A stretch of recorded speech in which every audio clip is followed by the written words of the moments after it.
of that dense fog along our coastal areas, and we've got really mild conditions for the majority of the Central Coast for today, but that is not going to be for everybody. Today we also do have a thunderstorm chance returning into those interior valleys for this afternoon through the evening hours. We saw a little bit of that just yesterday with a few areas seeing just a few hundredths of an inch of rain. We've got a more robust chance today, and that is why we do have a flood watch in place all the way through 10 p.m. this evening. Now, that is going to continue to see just that chance for some heavy rain in those interiors, causing the possibility of flooding. So not really a guarantee, but still something to keep a close eye on. Now for today, temperatures are going to be pretty mild across the entirety of the Central Coast, cooler in those interiors than it has been recently, but still warm. 88 degrees in Paso Robles, 77 in San Luis Obispo, 70 degrees in Santa Maria, 68 in Lompoc, and 73 degrees in Santa Barbara for today. Now along our north coast, still warm in those interiors, 90 in San Miguel, 59 degrees in Morro Bay, 62 in Cambria, and 63 in Avila Beach. In the Five Cities region, comfortable conditions there as well.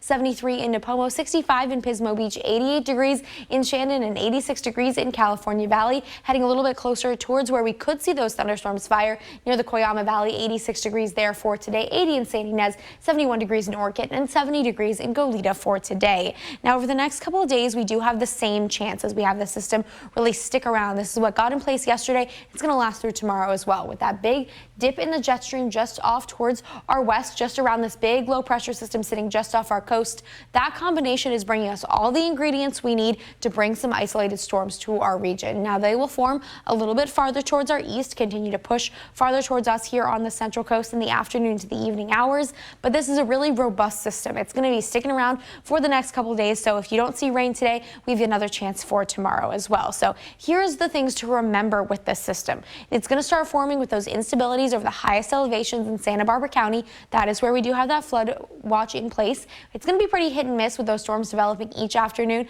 Not something too bad, but it's going to be very much felt where we do see a little bit of rain, and it's going to be very localized, that localized heavy rain chances.